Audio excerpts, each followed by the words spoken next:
Ein wiederentdeckter Film aus der Zeit nach dem Zweiten Weltkrieg. Ein Stück Nürnberger Stadtgeschichte. Ein Stück über Leid und Neubeginn in der frühen Nachkriegszeit.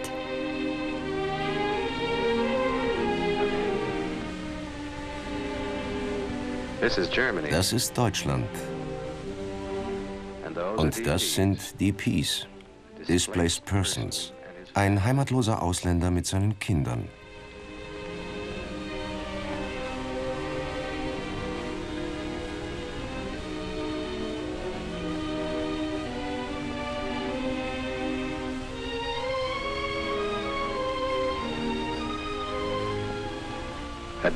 Ein DP-Lager. Das hier ist in der Nähe von Nürnberg. Es war mal ein deutsches Kriegsgefangenenlager.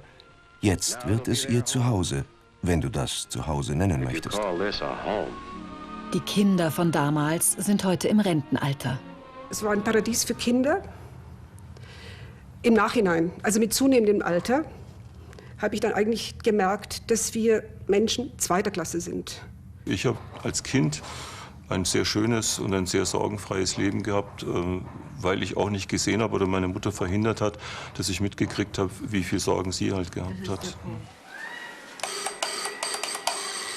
René Tomingas und seine Schwester Marleen zu Besuch bei ihrer Mutter. Öjeli Tomingas kam 1953 in dieses Lager nach Nürnberg, das Valka-Lager. Sie war eine DP. Fast 7 Millionen dieser heimatlosen Ausländer, wie sie später offiziell auf Deutsch hießen, lebten nach dem Krieg in Deutschland. Sie waren hierher verschleppt worden, als KZ-Häftlinge oder wie Öjeli Tomingas als Zwangsarbeiter. 1944 wird sie in ihrer estnischen Heimat von deutschen Truppen arbeitsverpflichtet. Sie muss Schützengräben ausheben. 17 Jahre ist sie damals alt. René Tomingas will mehr über die Geschichte seiner Mutter wissen. Normalerweise unterhalten sich die drei auf Estnisch. Für uns sprechen sie Deutsch. Ja, wie war das eigentlich? Du bist im September von Estland weg, ne? Ich bin nicht weg, sondern ich wurde nach Deutschland deportiert. Als sich die Wehrmacht vor der Roten Armee zurückzieht, verschleppt sie die junge Estin. Im Deutschen Reich muss sie Flugzeuge für den Endsieg bauen. Nach dem Krieg bringen die Alliierten den Großteil der Displaced Persons in ihre Heimatländer zurück. Doch Öjeli bleibt. Estland ist sowjetisch besetzt. Aus der sowjetischen Sicht war das so, wer überhaupt mit Westen was zu tun gehabt hat, selbst wenn also auch russische Kriegsgefangene, die sind ja zurückgekehrt, aber sie sind nicht nach Hause. Sie sind nach Norilsk und nach Sibirien und was weiß ich. Als noch einmal, nächste Zwangsarbeit, ja. Und das hätte mich auch dort noch gewartet. Wir haben doch die Möglichkeit nicht gehabt, wo ich jetzt leben möchte. Oder wir waren ja vogelfrei, ohne Status, ohne alles. Man konnte, dann wurden wir dann in verschiedene Lagern, von einer in die andere. Und 6-mal haben wir umziehen müssen, bis zum Schluss nach Valka-Lager. Das Valka-Lager war eines der größten Auffanglager für heimatlose Ausländer. Die ersten baltischen Bewohner hatten es nach einer Stadt in ihrer Heimat benannt. Hier lebte auch Varvara Naida. Ihre Mutter wird 1939 in Krakau von deutschen Truppen von der Straße weg mitgenommen. Ihren Vater verschleppen Soldaten nach einer Razzia in seinem Elternhaus. Er wird in einem Industriebetrieb in Frankfurt zur Arbeit gezwungen. Naidas Mutter in der Landwirtschaft. Die Leute haben kaum was zum Essen bekommen. Also meine Mama, die hat immer erzählt, sie hat sich hauptsächlich von Wasser und Brot ernährt.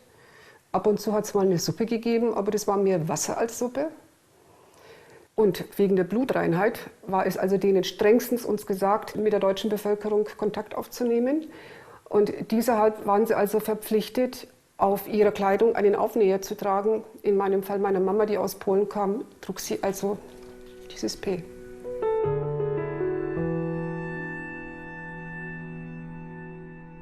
Varvara Naida kommt 1946 in Deggendorf zur Welt und 4 Jahre später mit ihren Eltern nach Nürnberg, ins Valka-Lager. Denen ging es auch nicht so sehr gut, ja. Die wussten natürlich auch nicht, was sich hier erwartet. Aber jetzt waren sie nun mal da. Ich war dann auch da. Also dann hat man sich entschieden, da zu bleiben. René Tomingas hat sich mit einem Jugendfreund verabredet. Hallo. Jetzt erkenne ich ihn an den Augen. Ich habe geguckt und geguckt und dachte... 40 Jahre lang hat er Robert Schurmann nicht mehr gesehen. Der wohnt mittlerweile in Berlin. In diesem Biergarten in der Nähe des Lagers haben sie sich gelegentlich getroffen. Damals als An Jugendliche. den Augen habe ich dich erkannt. Und sonst hätte ich dich... Ja, so das Gesicht. Augen, Nase ist noch unverändert, aber sonst... Setz dich doch. Robert Schurmanns Mutter stammt aus Nürnberg. Die Familie wurde im Krieg ausgebombt und lebte in einer Neubausiedlung nicht weit entfernt vom Lager. Er hatte als einer von wenigen deutschen Jugendlichen Kontakt zu den heimatlosen Kindern. Ich habe das Foto natürlich eingescannt. Heute hat er eine Überraschung mitgebracht. Die Zeichnung einer Lagerszene. Du erkennst sicher alle, Das ne? ist meine Schwester Ja, in der Badewanne. ja, genau. Und ich durfte dann immer kommen. Auch Gerald Brett lebte in der Nachbarschaft. Für ihn waren Besuche im Lager allerdings undenkbar. Ja, es war halt ganz einfach so, dass sich halt die Eltern da immer brüskiert haben, das Walgerlager ist schmutzig und dreckig und wurde halt dann für die Kinder das so geregelt, dass die dann immer woanders hingehen, nicht dahinter. Und das war halt das, was uns als Kinder damals nicht gestört hat, aber im Nachhinein muss ich sagen, war es falsch. War einfach falsch. Ja. Ja. Ja, die waren schon aufgehetzt. Also gerade von der Idealsiedlung, von der Werkvolk, die sind ja zu uns gekommen, haben die Wäscheleinen durchgeschnitten, haben die Wäsche echt, Ja, das habe ich auch natürlich. gehört. Ja. Natürlich. Das heißt, wir haben praktisch so eine Jugendwehr aufgestellt, immer aufgepasst und dann haben wir erzählt, dass wir dann nachmittags, eine gewisse Zeit war das so, dann war Nachmittagsprogramm war immer erst Hausaufgaben und dann gegen die Deutschen in den Krieg. 50 Jahre später stoßen sie miteinander an. Der Nürnberger Stadtteil Langwasser. Hier war das Walker-Lager. Hier warteten die heimatlosen Ausländer auf eine Chance zur Auswanderung in die USA, nach Kanada oder Australien. Naja, das ist schon irgendwo ein Nachhausekommen, weil das ja die einzige wirkliche Heimat ist, die ich kennengelernt habe, wo ich als Kind, als Jugendlicher am längsten gelebt habe. Andererseits ist es natürlich auch schon so seltsam, wenn man sieht, was sich ja alles geändert hat, diese vielen Häuser und die vielen Menschen. Und dass es allmählich einem schwierig wird, das, was man als Kind geliebt hat, halt auch noch wiederzuerkennen. In Langwasser sind die beiden mit Varvara Naida und anderen Bekannten verabredet. Sie alle lebten einmal hier, als noch keine Hochhäuser standen. Ihre Eltern stammten aus Weißrussland, der Ukraine oder Bosnien. Sie wollen nach Spuren des Lagers suchen, gemeinsam mit Siegfried Kett von der Geschichtswerkstatt Langwasser. Die hat die Geschichte des Stadtteils auf Infotafeln dokumentiert. Die Nazis errichteten hier Teile ihres Reichsparteitagsgeländes, das Märzfeld und eine riesige Zeltstadt. Das hier gegenüber war ein SA-Lager.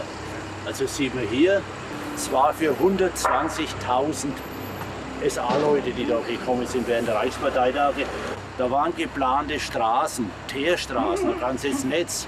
Da hat es Wasser gegeben und Kanalisation. War also eine sehr gute Infrastruktur. Die kann ich mich gut erinnern, diese Schächte, die haben wir als Kinder zum Klettern benutzt, weil wir nicht wussten, was für eine Funktion das hatte.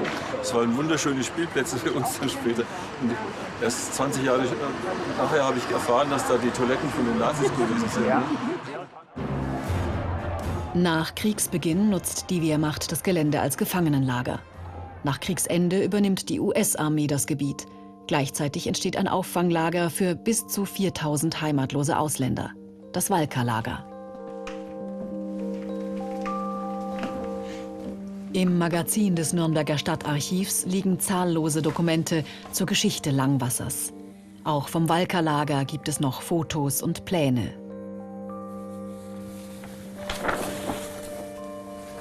Naja, das ist ja interessant. Das scheint offensichtlich Langwassers Walker-Lager zu sein. Da ist die Klogauer Straße, genau, also müsste das die Oppelner sein. Das sind die alten Holzbaracken. In der Baracke haben wir gewohnt, soweit ich mich erinnern kann. Das war nicht weit weg von der katholischen Kirche, die ist ja offensichtlich hier.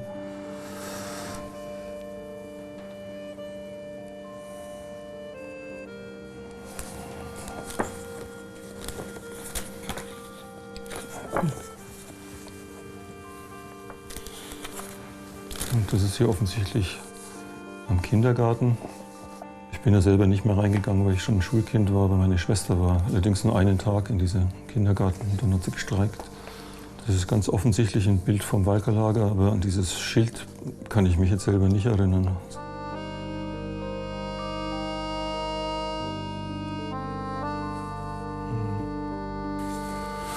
Das ist eindeutig auch das Walkerlager.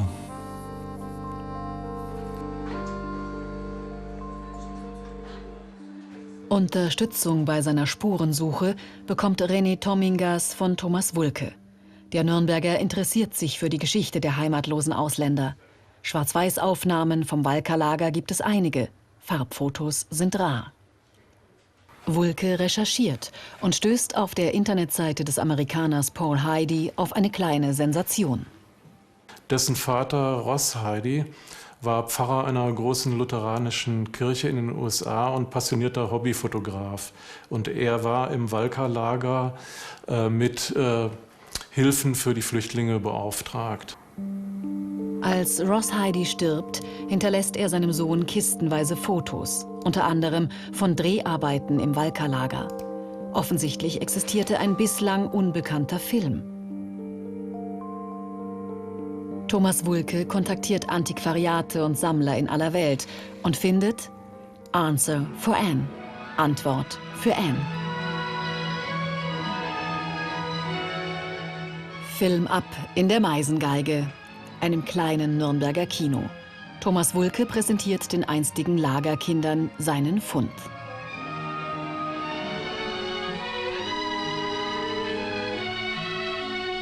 Der Film wurde 1948 von amerikanischen Flüchtlingsorganisationen produziert.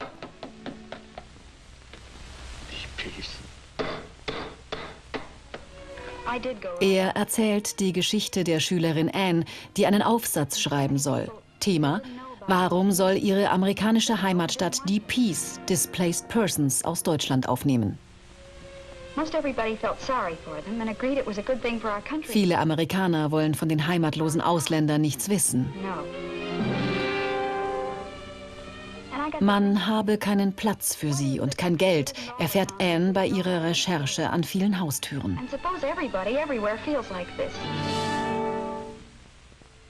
Der Film war produziert worden, um die Einstellung der Amerikaner zu ändern.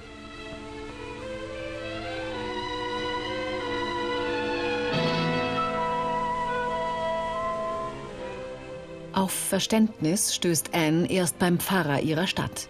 Der zeigt ihr einen Film über einen heimatlosen Ausländer, der mit seinen Kindern ins Walkerlager kommt.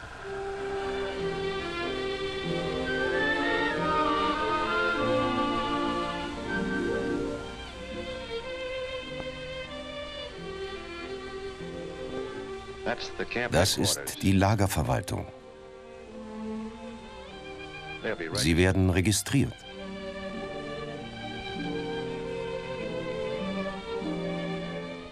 Und wo will er von hier aus hingehen?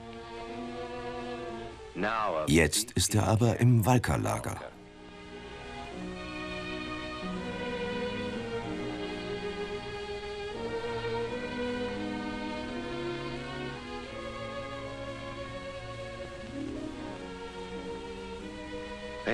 Sie brauchen alles. Vor allem das hier.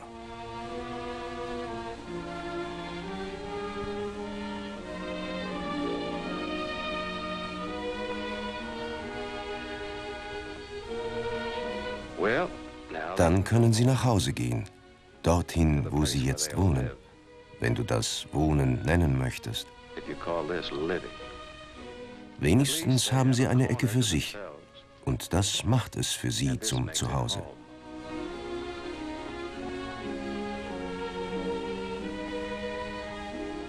In dieser Nacht betet er für ein echtes Zuhause.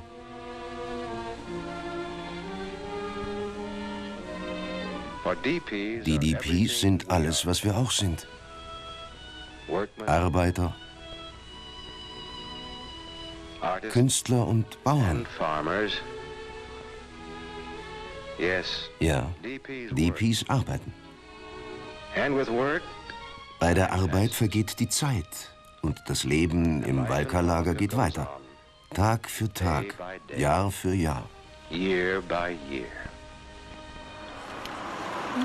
Sie sehen auf dem Bild die einstige Lagerstraße. Hier ist die evangelische Kirche, die hat später an den Turm bekommen. Hier sieht man die Baracken. Und wenn Sie von der Tafel jetzt mal wegschauen, dann sehen Sie genau die gleiche Situation 50 Jahre später. Also es ist sehr... René Tomingas ist fast 7 Jahre alt, als er mit seiner Mutter hierher kommt. 1953. Sein Vater gilt als vermisst. Und als wir dann ankamen, hatten wir ein Zimmer in einem von diesen Holzbaracken, die später zu dem Sammellager gehört haben. Das Fenster hat nicht geschlossen, es war bitterkalt, es lag Schnee in dem Zimmer drin, der Herd hat nicht funktioniert. Also können Sie sich vorstellen, wie das für meine Mutter war. Ich als Kind habe das gar nicht so schlimm empfunden, aber es war wirklich dramatisch. Und das war jetzt dann die Straße, ne? Wie heißt das hier? Diese Straße, keine Straße. Da geht die Neißerstraße. Ach, das war die Neißerstraße.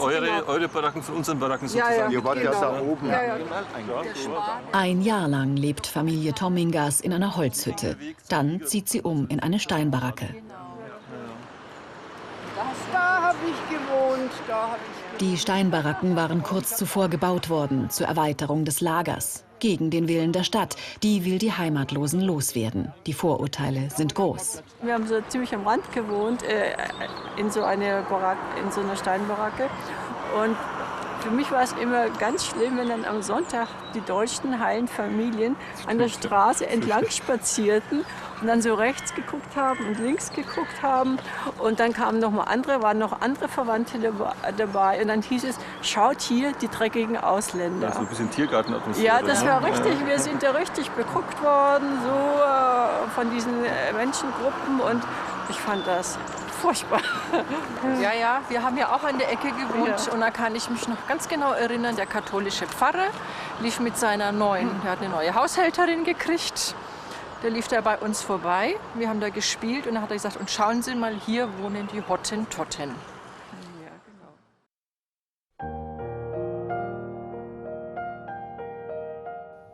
Das Verhältnis zu den Deutschen bleibt schwierig. Dafür halten die zahllosen Nationen im Lager zusammen. Viele Bewohner leben von staatlicher Fürsorge. Materielle Entschädigungen, wie sie deutsche Heimatvertriebene erhalten, bekommen sie aber nicht. Trotz einfachster Verhältnisse entwickelt sich am Rand der Stadt ein buntes Dorfleben. Festgehalten auf Fotos von Pfarrer Ross Heidi.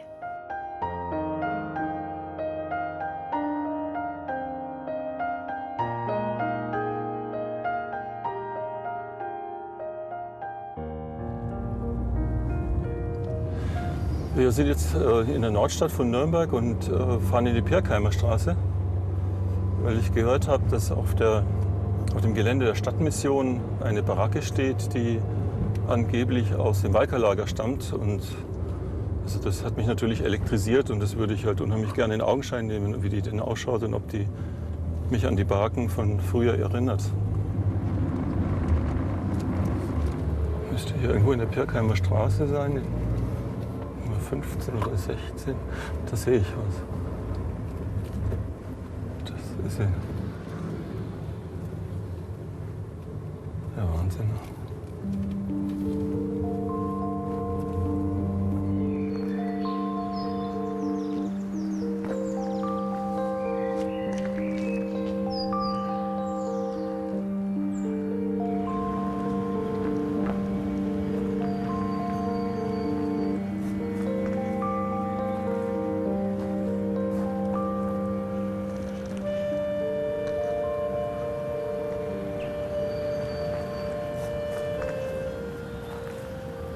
Das ist eine kleinere. Die durchschnittliche Baracke, die hatte 20 Zimmer, 20 Räume. Und in jedem Zimmer war eine Familie, beziehungsweise ja, und unabhängig davon, wie groß die Familie war. Also es waren zum Teil Eltern mit 2 Kindern, es waren einzelne Personen, aber man kann halt rechnen auch 20 Familien. Eine Toilette gab es, eine Waschgelegenheit an jede Seite von der Baracke.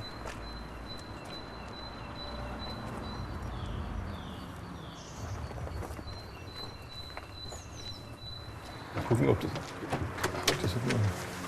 also diese Doppeltür, die gab es mit Sicherheit nicht. Das scheint hier die Originaltür zu sein und die andere ist wahrscheinlich später eingebaut und ist auch zu. Aber so sahen die Türen schon aus. Ja. Also so einfach so Bretter. Ganz einfach ein Griff.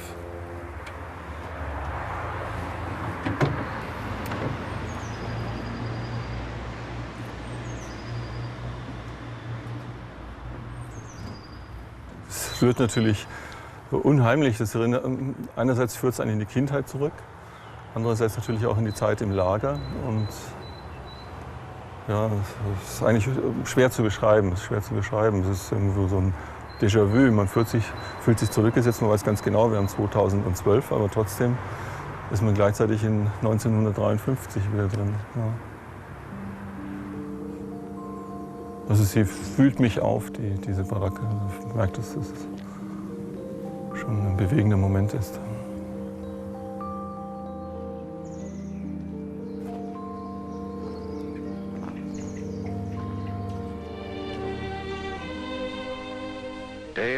Der Alltag im Valka-Lager geht weiter.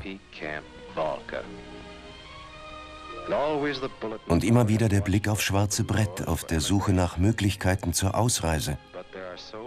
Doch für Familien gibt es nur wenige Möglichkeiten.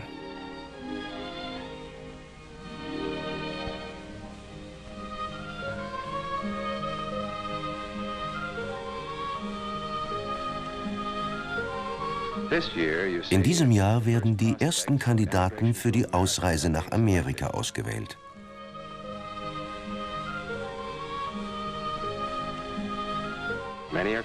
Viele werden vorgeladen, einige werden ausgewählt. Aber nicht alle. Nicht unser Freund. Denn er ist nicht alleinstehend. Er hat Familie. Er kann nicht gehen. Noch nicht.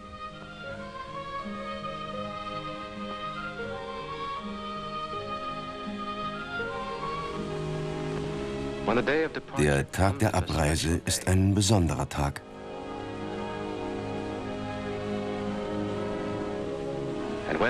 Nach dem Abschiedsgottesdienst verlassen die jungen Männer das Lager. Sie gehören zu den Ersten, die nach Amerika gehen. Einige können gehen, einige müssen zurückbleiben. Viele müssen zurückbleiben, zu viele.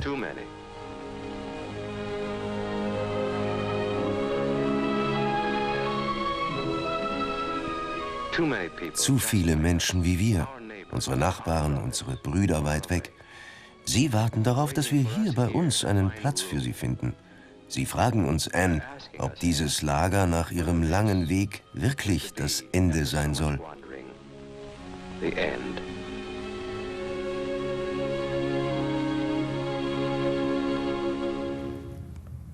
Das Langwasser ist für mich ein Stück Heimat. Als Kind habe ich das also aber positiv gesehen. Wir haben dort ein freies Leben geführt. Es war ein Paradies für Kinder. Also das ist für mich ist das Gefühl ambivalent, weil ich einerseits diese ganzen Damen mich erinnere, als meine Mutter versucht hat, verzweifelt auszuwandern und das nicht konnte, weil sie nicht körperlich nicht gesund genug dazu war. Und die Depressionen, in die sie dann immer verfallen ist, wenn wieder mal in so eine Screening-Kommission eben die Aussage kam, nein, sie dürfen nicht auswandern. Das Leben wäre sicherlich völlig anders gelaufen, wenn man in einer anderen Situation hätte leben können. Und darum hat mich das auch sehr getroffen, vor allem der Anfang, wo die Leute sagen, nein, wir haben keinen Platz, wir haben kein Geld, wir müssen auf uns schauen und so weiter und so fort. Das ist schon sehr schwer.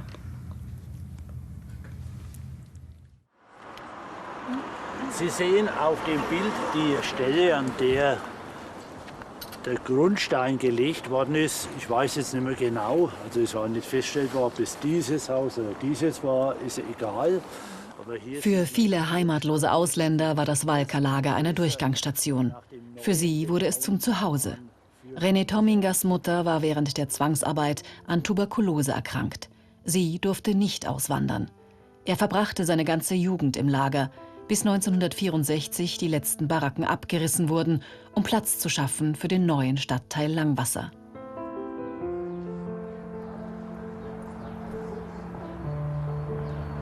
Zu diesem Zeitpunkt lebten noch einige hundert Menschen im Lager.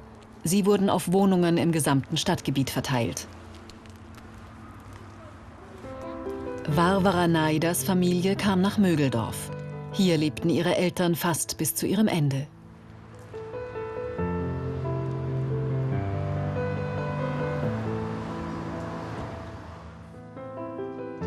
René Tomingas wollte Deutschland nach seinen Erfahrungen im Lager verlassen. Er studierte Medizin und blieb dann doch.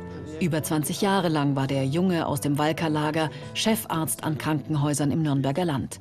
Mittlerweile ist er im Ruhestand und behandelt nur noch ab und zu. Hallo, Entschuldigung. Mein Name ist Neider. Ich habe früher mal hier in diesem Haus gewohnt. Dürften wir uns jetzt mal die Wohnung vielleicht anschauen? Ja, das ist ganz lieb. Vielen Dank. Ja. Barbara Neider machte die mittlere Reife und arbeitete bis zu ihrer Pensionierung als kaufmännische Angestellte. Das war die Küche. René Tomingas nahm 1977 die deutsche Staatsangehörigkeit an. Seine Mutter hat noch immer den Status einer heimatlosen Ausländerin. Sie darf in Deutschland nicht wählen. Barbara Neider ist seit 25 Jahren Deutsche. Auf dem Papier. Diese ganzen Lager, und das hat mich alles geprägt. Und ich kann nicht sagen, dass ich eine Deutsche bin. Ich bin zwar hier geboren, ich hatte das Glück, hier geboren zu werden, aber vom Gefühl her, ich fühle mich nicht wie eine Deutsche, nein. Sondern? Staatenlos. Bin weiterhin staatenlos.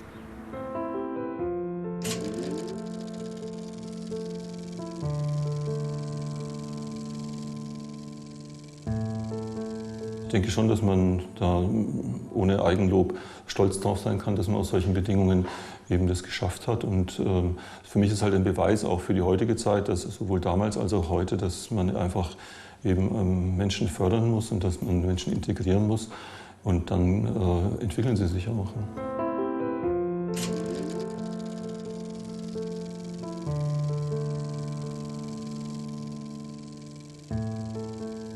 Schau mal, das ist der Baum hinter eurem Fenster. Genau. So. Und ihr wart... Nein, das kann aber nicht sein. Das ist der Baum hinter eurem Fenster. Entweder der oder der. Nein. Weil ihr wart ja... nee, ich muss es ja so schräg denken. Ja, genau. Stimmt schon. Das ist ja schon. Vom Valka-Lager ist in Langwasser nichts mehr zu sehen. Und der Baum da drüben, das war unser Baum. Also wo ich da immer rauf bin, wenn ich in Ruhe lesen wollte, wenn mich die Schwester genervt hat, meine kleine Schwester. Und ja, vor den Bäumen war die letzte Baracke. An ihre Kindheit erinnern heute nur noch diese Bäume. Die standen damals schon.